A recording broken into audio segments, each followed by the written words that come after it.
E aí, família, beleza? Fala aí na área, tamo junto? Vamos junto. Fala aí. No Sarau, a música da Eluna. O ator Tadeu Di Pietro não era assim. No Sou Mais Você, a Evelyn superou uma perda e agora pratica solidariedade. Literatura brasileira no quiz cultural. No Faz o Pix, porque o preço da gasolina depende do cenário internacional. E no Fala aí, o que é família? Afetos e conflitos em casa. A ausência de pai ou mãe. Se liga. Fala aí. E aí, tudo bem, pessoal? A Eluna quer mudar o cenário nacional do hip hop e ver mais mulheres no palco. Ela é cantora, compositora e professora de canto e segue forte nas raízes R&B. Dá uma olhada no Sarau. Tanta coisa sobe pra cabeça, pare antes que enlouqueça. Minha mente empobreça de ideias, desentone ritmo, desembaraço, tropeço. Entre os cacos reverto os meus abraços sem jeito. Eu escrevi ela quando eu tava no puerpério, era uma época que eu tava muito triste, tava muito mal, muito na bad. E aí eu escrevi essa música, que ela é tipo um grito mesmo. E a culpa da minha inconstância vem de outros planetas, essa é a minha essência. Você dizia que a culpa da minha inconstância vem de outros planetas. Eu costumo dizer que é espiritual até você escolher o seu nome. E aí eu tenho uma conexão muito forte com a lua, né? Eu tenho esse rolê esotérico de acreditar que as fases da lua influenciam no meu modo de ser e eu queria trazer isso para o meu trabalho. Você me desmonta inteira, eu no ar, você lua, no ar soar, pro ar ser suar. Eu no ar, você lua. Comecei a entender quais são as estéticas de som que eu gostava, né? E aí eu comecei a fazer o gênero R&B sem saber que era hip hop, sabe? Me prova, engole, saciei minhas gotas. E se você me disser que pensar em mim, do nosso passado eu vou me despedir. Elas falam sobre relações, sobre emoções, sobre desejos. As minhas músicas, elas tendem muito a ir para esse lado, porque eu sou uma pessoa pisciana, né? Eu acredito em signos e eu sou pisciana e eu sou muito água, sabe? Eu me perco, assim, nos meus sentimentos e eu transformo eles em canções. Desejo falta da sua fala macia na minha cama vazia que não preenche os meus espaços, nem meus versos, é o inverso. Quanto mais eu falo, mais o sentimento eu calo, mais eu sinto um gosto amargo, mais te quero do meu lado, mas eu já te fiz tanto mal, meu bem, meu bem. A Velhinha de Taubaté é uma das personagens mais conhecidas da nossa literatura. O autor usou o humor para criticar o último governo da ditadura militar. A velhinha ingênua acreditava em tudo que o governo dizia. Saiba que é um escritor que criou a velhinha no quiz cultural. Manda ver, Júlia. Você já ouviu falar nos booktokers? São tiktokers que comentam e indicam livros. Esses vídeos viraram um fenômeno nas redes sociais e ajudam a vender muitos livros e disseminar literatura pelo país. Bora ver se a galera conhece? E você consome conteúdo sobre literatura nas redes sociais, no TikTok, de repente? Não muito, acho que eu deveria fazer mais isso. Curto, mas eu acho que tudo em excesso não é tão bom. Então acho que tem que ter limitações, até pra mim, assim. Eu usava muito. Você curte literatura brasileira? Tem algum livro que te marcou? Eu gosto de Monteiro Lobato. Triste Fim de Policarpo Quaresma, que foi o mais recente. Eu curti isso muito, na época da faculdade, do estudo. Mas vamos lá, vou te fazer 2 perguntinhas sobre literatura brasileira. Gênero textual curto, que se trata de acontecimentos corriqueiros do cotidiano. De que gênero literário a gente tá falando? Letra A, prosa. Letra B, crônica. Letra C, verso. Ou letra D, romance? Crônica. Uma prosa? Prosa. Resposta certa, muito bem. Obrigado. Era crônica, resposta B. Mas tudo bem, vamos ver se você tem mais sorte na segunda. Um dos seus principais livros, As Meninas, virou um filme em 1995. Quem é essa escritora? Letra A, Clarice Lispector. Letra B, Maria Mariana. Letra C, Aline Bey. Ou letra D, Lígia Fagundes Telles? Não tenho a menor. Clarice, chutei. Aline Bey, eu tô chutando real, não? Chutou errado. Resposta errada. Letra D. Resposta certa. Muito Do chute. Vai ganhar um suquinho pela sua resposta certa. Família Brasil, As Cobras, A Velhinha de Taubaté e O Analista de Bagé são personagens de qual escritor brasileiro? Letra A, Luiz Fernando Veríssimo. Letra B, Mário Prata. Letra C, Vinícius de Moraes. Ou letra D, Érico Veríssimo? Eu vou chutar de novo, tá? Igual eu fazia no Enem. Vinícius de Moraes. Ah, C. Errou. Letra A. Luiz Fernando Veríssimo? É. Acertou! Um brinde pra você se refrescar nesse calor. Ficar nesse calor, muito obrigada, viu? Fala aí, família. O que é uma família? É um pouco dos dois, você conviver e você ter essa relação de sangue. Porque você pode ser família de alguém que você convive muito e não tem relação de sangue, mas você não pode deixar de ser família de alguém que você tem relação de sangue. Tem família que é só mãe, família que é só pai, que é mãe e pai, e que é pai, mãe, ou que não tem nenhum pai nem uma mãe, é avô criando. Eu sou um pouco conservadora, né? Então, pra mim, o estilo certo de família é pai, mãe e filho. E filhos. Família margarina. O modelo certo de família é aquela família que te ama incondicionalmente, te respeita, te apoia e te acolhe. Não existe nenhum modelo certo de família. Com quem você mora? Eu moro com meu pai e com a minha madrasta. Moro com meu pai e meu irmão, com a minha avó. Moro com a minha mãe, com meu avô, com a minha madrinha e com meu primo. Eu moro atualmente sozinho com mais 2 amigos. Eu moro com a minha mãe e com meus 2 irmãos, os 2 mais velhos. Eu moro com a minha mãe, com meu pai, com a minha avó e com a minha irmã. Eu moro com minha mãe, meus 2 irmãos e minha avó. Hoje eu moro com minha avó, minha tia, um tio meu e minha mãe. Moro com a minha irmã, com meu pai e com a minha mãe. Eu moro com a minha mãe, com a minha irmã, com meu pai e com meus 2 gatos. Eu moro com meu pai e a minha irmã. Como a sua família demonstra carinho, afetividade? Meu pai não mostra afeto nenhum. Tipo, zero, nunca fez um papel de pai, assim. Já minha mãe é aquela pessoa muito mais coração, eu aprendo mais com ela. Ela chega, tipo, me abraça, fala as coisas, tipo, demonstra que se importa. Por mais que meus pais não falem em palavras que não normalmente falam, eu te amo e tal, minha mãe sempre faz de tudo por nós, sempre fez, sempre faz, minha mãe e meu pai. Ele sempre foi aquele cara que tentou me ouvir e compreender a minha situação e dar o melhor conselho pra mim. Em demonstrar afeto, demonstrar amor, minha família é bem fechada, mano. Tipo, não tem tanto carinho e melação. O jeito que meu pai me trata, nossa, meu pai é muito fofo. Eu acho que é uma das pessoas mais fofas assim no mundo. A gente tem muitos momentos familiares, tipo, a gente brinca bastante, a gente ri, a gente se diverte. Não que faltasse amor.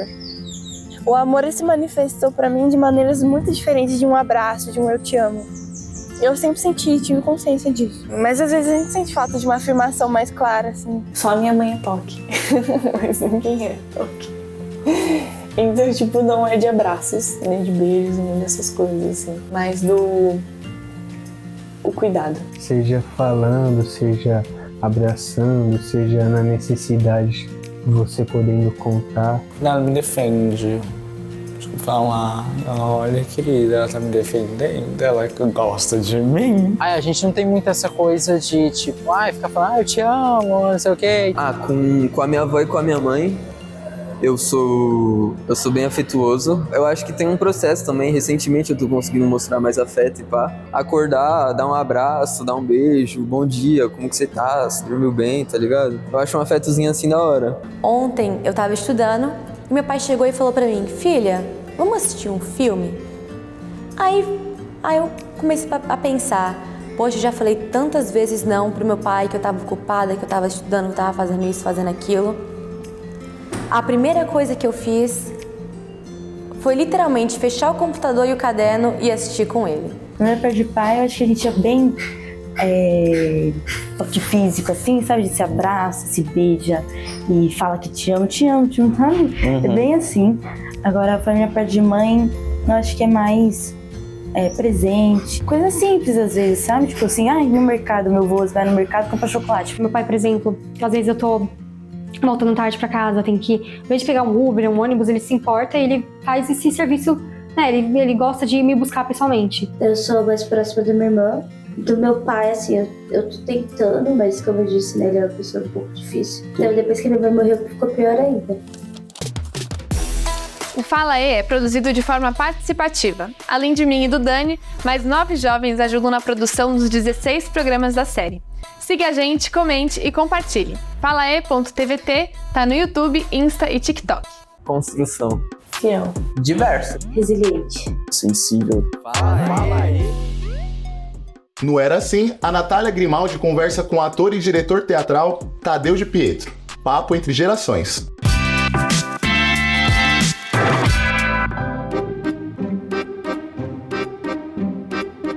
Como foi seu início no teatro? Naquela época, estou falando lá dos anos 80, nós fazíamos teatro praticamente sem apoio, sem patrocínio, sem nada. Nós nos reuníamos, o grupo que queria fazer o espetáculo, escolhia o texto, a equipe, diretor, elenco, tudo mais, pedia dinheiro emprestado, a gente alugava um teatro, reservava um teatro, a gente conseguia muitos materiais, madeira, tecido para fazer cenário. Não tinha ninguém da Globo naquela época, estava todo mundo começando, mas mesmo assim havia um público muito grande de teatro, porque era no teatro que poderia se falar um pouco mais de coisas. A gente não pode esquecer que a gente vivia uma ditadura brava naquela época. As pessoas frequentavam muito teatro, e não só os jovens. Mesmo, vamos dizer assim, as pessoas mais maduras, mais sofisticadas, culturalmente, elas iam a teatro para acompanhar o que estava acontecendo, tanto com os espetáculos que a gente chamava na época de teatrão, que era o TBC, que eram esses outros teatros clássicos, mas também o que a juventude estava produzindo. O dinheiro do ingresso pagava o nosso trabalho, a gente conseguia pagar o banco e ainda pagava aluguel, fazia supermercado. A gente não comprava casa, naquela época não dava para isso, né? Nem um carro. Mas a gente vivia. E naquela época ainda se fazia teatro de quarta a domingo. Era completamente diferente de hoje. Como você enxerga o cenário atual do teatro? O teatro hoje ele é bem mais difícil. É inviável um grupo pequeno, um grupo novo de atores poder imaginar que pode ir num banco, pegar dinheiro, alugar um teatro, fazer espetáculo, chamar público e pagar as coisas. Mesmo para atores experimentados, atores conhecidos, atores que já tiveram uma vida maravilhosa no teatro, no cinema, na televisão, não conseguem mais ter esse retorno. É muito difícil, depende do patrocínio. E uma das coisas que ficou muito cara foi o próprio teatro, o prédio em si. Porque todos acostumaram, aqueles que se mantiveram, né, os grandes, a contar com as leis. Se você monta um espetáculo, você tem que ter lei, a lei vai te pagar o valor do espetáculo. Então as produções hoje ou elas estão associadas a apoios e patrocínios específicos, ou a grupos bem pequenos ou jovens que fazem as suas produções praticamente no sacrifício. Uma boa parte dos teatros fechou, virou igreja ou virou qualquer outra coisa, e começaram a surgir teatrinhos bem pequenos que é para poder manter o processo de produção. E o teatro está muito difícil de ser mantido hoje, porque as experiências teatrais, elas dependem de um público ávido de uma nova experiência. O público do teatro mudou muito, ele está muito fracionado. Tem gente que gosta apenas do teatro musical, tem gente que gosta apenas dos clássicos, que já é o público mais maduro, tem um público que gosta de tudo, e o público jovem perdeu o contato com o teatro. Salvo os grandes espetáculos que têm um apelo midiático altíssimo, os outros grupos que fazem o teatro experimental, o teatro jovem, tem muita dificuldade de poder alcançar todos esses públicos. Você iria me perguntar se o teatro vai acabar. Eu quero dizer para você que justamente por tudo isso que está acontecendo, o teatro vai sobreviver. Eu acho que o virtual substituiu tanto as relações entre as pessoas, entre tudo, que As pessoas estão precisando do contato presencial, vivencial, olho no olho. E só o teatro oferece isso.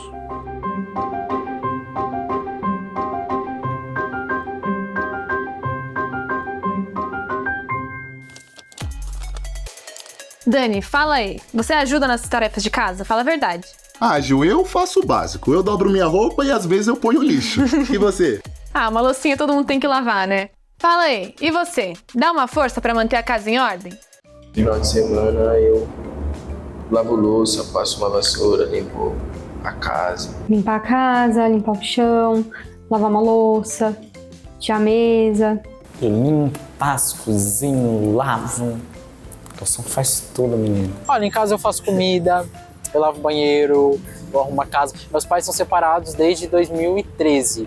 Então, desde que meus pais se separaram, como eu fiquei morando com meu pai, então eu sempre fiz tudo de casa desde os meus 13 anos. Eu não trabalho, né? Eu fico a maioria do tempo em casa, eu sempre tento assumir essas paradas de lavar o banheiro, cozinha, tal, fazer comida. Ajudou bastante, não tipo, daqui que eu vou lavar essa louça toda. Não. Mas, tipo, ajudo muito a minha avó. Minha avó, ela é de idade, né? Ela tem 91 anos. Você vai limpar a sala, o quintal, algo assim, eu não sou muito, não. Agora, de limpar meu quarto, as minhas coisas, é super de boa. Eu espero muito eles pedirem. Eu acho que eu devia ser mais proativo. Ajudo, arrumo o quarto. Às vezes sobra um dinheiro, pago a faxineira pra ajudar em casa. Ajudo, mas é que minha mãe é perfeccionista, meio neurótica. Pra ela, nada nunca tá bom. Quando os pais se separam, a maioria dos filhos tem dificuldade para se adaptar. O Ronaldo viveu uma história ainda mais difícil e consegue falar sobre isso de boa. Fala aí, como você lida com a ausência de pai ou mãe? Moro com a minha avó, eu não conheço meu pai. Quando minha mãe engravidou, ele foi comprar um pão e não voltou mais. Não uma mãe solteira, uma mãe solo agora. É o que fala, é o certo, é correto. Ela era moradora de rua, porque estava em estação de rua, e ela foi atropelada. Ela faleceu, eu tava no segundo ano do ensino médio. Minha mãe e meu pai, eles viveram junto mais ou menos até eu nascer, né? Eu acho que com meus irmãos, eles sentiam que mas eu era próximo deles na infância, eu tive um impacto. Aí eu acho que por ele ter isso com os dois, ele sentia que comigo era a mesma fita, tá ligado? Mas a gente nunca foi tão próximo. Mas minha relação com ele é boa, sabe? Tipo, eu vou pra praia, vou pra casa dele na praia. A gente é rasa, mas é boa. É muito difícil, assim, né? Quando os pais divorciam. Tipo, não entendi. É necessário, né? Quando chega no ponto de divórcio, mano, não adianta você ficar junto e ficar infeliz, sabe? Quando terminou, eu era grandinha já, tinha 13, mas foi muito difícil pra mim. Eu me culpei bastante também. E daí eu acabei bebendo. Mas aí eu fiz terapia, né? Eu faço ainda hoje. E me ajudou muito, assim, a separar que são meus pais. Eles, marido e mulher, é outros 500. Eles não se falam também, mas eu falo com meu pai, normal. Meu pai é presente, minha mãe é presente. E eu tenho os dois na minha vida. Desde que eu me lembro, como pessoa, eu não tinha a presença de um pai aqui. Então eu me acostumei tranquilo. Tipo, não foi um baque pra mim como se eu tivesse, 15 anos e meu pai foi embora, sabe? Aí esse é difícil. Ela teve 2 papéis, né? Querendo ou não. Ela teve o papel de mãe e o papel de pai. E assim, muitas casas do Brasil. A mãe sempre tem um papel dobrado. Eu moro com meu pai e a minha irmã. Mora nós 3 já há um tempo. Minha mãe mora na Espanha. Poxa, você não ficou com a sua mãe? Bom, eu e a minha irmã, a gente sempre foi muito próxima do meu pai, porque o meu pai pode-se dizer que foi mais presente na nossa vida. Sinto falta da minha mãe? Sinto muito. Eu acho que todo mundo que convive comigo percebe isso, mas eu tenho uma relação muito boa com eles. Se dão bem, graças a Deus. E é um elo que eles têm, eles não podem romper isso porque tem 2 filhas. Quando meus pais se separaram, quando eu tinha 11 anos, foi bom, eu gostei, foi uma relação até engraçada minha, eu fiquei feliz. Eu acho que o meu pensamento se voltou muito pra aquela coisa 2 presentes, sabe? Não foi um problema, mano. Agora, o desenrolar o que aconteceu com a minha família a partir do divórcio, até dessa questão da casa que a gente morava, muito complicado, muito complicado. Isso me afetou muito. Tanto que muito do que hoje eu sinto tenho de problemas com a minha mãe, ou que eu não gosto do que minha mãe fez, é voltado pra essa história. Acabou que eu fiquei sozinho muito cedo, bem isolado. Os pais são separados, tá ligado? E isso foi bem nesse momento de separação, foi quando eu tava entrando na pré-adolescência. E eu fiquei no meio disso, tá ligado? E era bem difícil pra mim lidar com os conflitos, de coisas de pensão, de onde eu vou morar, onde eu vou ficar. Também aquele descostume de não ver mais meu pai chegar, de não ver mais saber que minha mãe vai estar aqui e tal. Então aí eu decidi que eu ia ver algumas coisas por mim mesmo, tá ligado? E fui fazer várias fitas, viver mesmo, tá pela rua, andar de bicicleta, ser um moleque um pouco mais... tipo, bagulho de liberdade, assim, sempre foi uma parada pra mim. Então eu sempre queria ser livre, tá ligado? Pra ir, né? Descobrir que não sou, né? Siga o Fala E nas nossas redes sociais. falae.tpt, no YouTube, Insta e TikTok. Comente e compartilhe. Aprendiz. Alegria. Curiosa. Diferente. Ganhador. Fala aí. O Lucas Toso criou o portal Controles Voadores. Ele mantém um podcast para divulgar jogos independentes e falar com desenvolvedores de jogos indies brasileiros. É o gamer de hoje.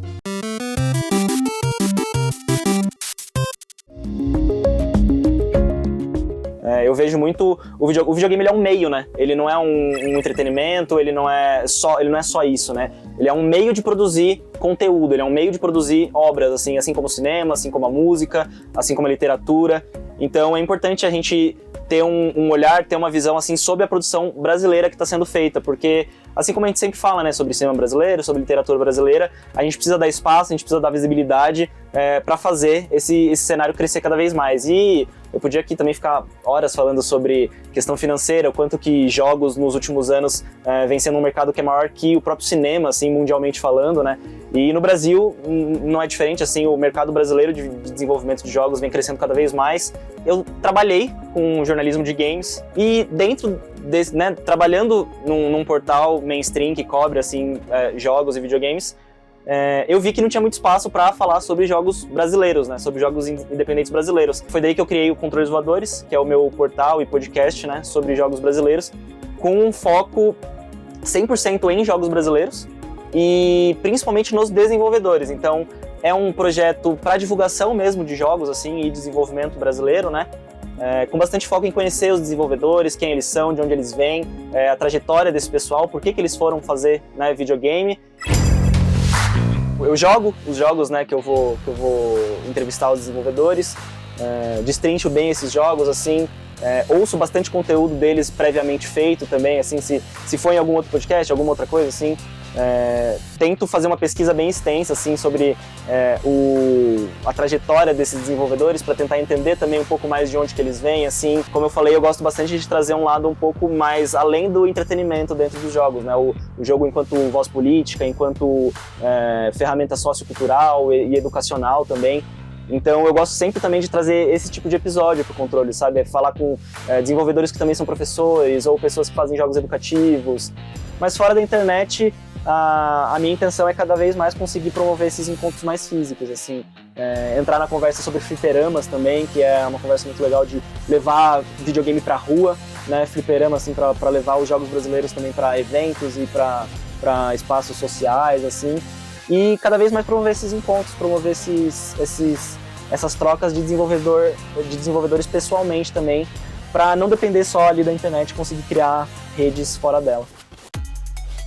Sempre que acontece um aumento no preço da gasolina, ouvimos que o motivo são os preços internacionais. A Jennifer Andrade explica no Faz o Pix. Olá, meu nome é Pedro Henrique Silva Amorim. Queria fazer a pergunta por que os preços da gasolina dependem dos preços internacionais? Oi, Pedro. Essa também é uma ótima pergunta, muita gente tem essa dúvida.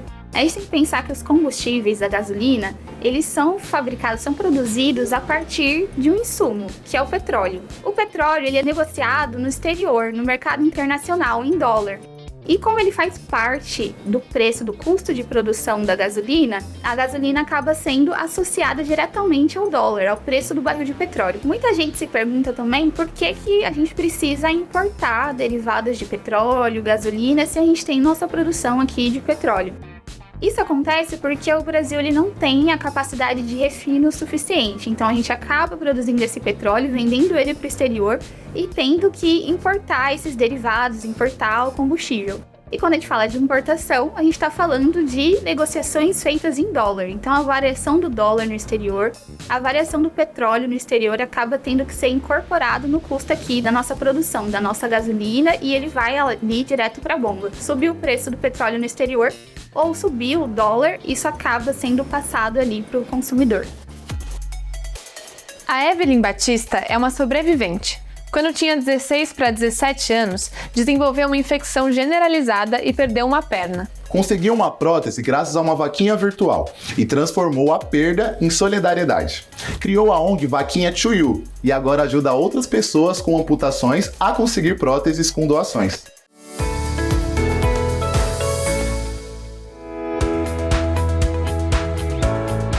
A amputação ressignificou toda a vida. Mas antes da amputação teve os 8 anos mais difíceis da vida. A doença começou quando eu tinha de 16 para 17 anos. Eu lembro como se fosse hoje, foi 3 dias antes do meu aniversário. E eu era jogadora de futebol, federada. Eu trabalhava no McDonald's. Eu fazia muita coisa, sabe? Eu caí da escada e aí eu só ralei a perna. Fomos pro hospital, até então pé quebrado. Só que eu não sentia pé quebrado, era só raladinho. Colocamos um gesso, passou uma semana, o cheiro estava insuportável. Aí minha mãe falou assim, olha, vamos tirar. Tiramos em casa. Quando a gente viu, aqueles ralados já estavam infeccionados de uma maneira absurda, minha perna estava muito grande, corre para a primeira internação. Teve quatro cirurgias, teve tratamentos para todo tipo de doença que a gente imaginar, teve quimioterapia achando que era um câncer. Então, assim, corre pro CTI, porque a gente precisa fazer uma cirurgia para ver o que está acontecendo. Abriram a minha barriga e encontraram um nódulo de 6 quilos, pegando o baço e alguns órgãos. E aí o médico falou assim, olha, provavelmente a cura chegou. Porque aí vai desentupir, o seu sistema linfático vai funcionar normalzinho. Ok, vamos esperar. Aí na minha cabeça assim, caramba, a cura chegou, as feridas vão cicatrizar. E eu comecei a sonhar de novo, mas não. Depois de 2, 3 meses, as feridas pioraram num nível absurdo, que a morfina já não ajudava mais. Do meu joelho pra baixo, eu não sentia mais nada. E aí, em fevereiro de 2020, o médico falou novamente. Ele falou assim, olha, no máximo 3 meses de vida pra você. Foi aonde eu sentei pra conversar com o meu médico. Eu falei assim, olha, e se a gente fizesse uma amputação? Ele falou assim, olha, então, o risco de te perder é maior do que o de a gente conseguir manter você. Eu falei assim, olha, se eu não amputar, eu vou morrer. Se eu amputar, eu vou morrer do mesmo jeito. Só que não deu tempo de escolher, porque a infecção generalizada veio de novo. Minha perna foi amputada dia 2 de junho de 2020, no auge da pandemia. O meu pai sempre recebeu salário mínimo, ajudante geral. Minha mãe cardíaca, então ela abriu mão de tudo pra cuidar da gente. Então não teria condições de a gente comprar uma prótese. E aí a gente começou a divulgar muito, fazia vídeos, assim, vídeos de casa. Era stories, e a gente usou uma plataforma que dá essa acessibilidade pra gente criar uma vaquinha com segurança, e foi onde começou a acontecer, sabe? Quando deu certo a vaquinha, eu vi que as possibilidades estavam ali. Foi onde eu comecei a pesquisar mais, foi onde eu comecei a estudar mais e a entender mais sobre as vaquinhas virtuais. Eu comecei no SUS, ajudando as pessoas. Vamos montar uma vaquinha? Vamos entrar no site, eu consigo fazer. O brasileiro é movido por causa. Se você mostrar uma causa consistente, se você deixar muito claro que você não está doando, você está investindo, se eu falar assim, olha, é nesse sonho que eu quero, sabe, investe em mim, porque é nesse lugar que eu quero chegar. Bom, a Vaquinha to You nada mais é de que uma plataforma, é um lugar onde pessoas com histórias de início, histórias de amputação, se chegam até nós, pedem ajuda pra gente, onde a gente consegue estruturar as vaquinhas em algumas plataformas confiáveis, com menores taxas. E aí a gente faz a divulgação, a gente faz o trabalho de marketing, de vídeo, de arte que eu aprendi no YouTube. A gente tem uma equipe de marketing que cuida disso. O Vaquinha to You nasceu para prótese. Só que a gente não sabia que ele entraria num caminho de uma relevância absurda, que chegasse nesse ponto de poder ser relevante para outras pessoas além da deficiência. Siga o Fala E nas nossas redes sociais. falae.tvt no YouTube, Insta e TikTok. Tamo junto? Vamos junto!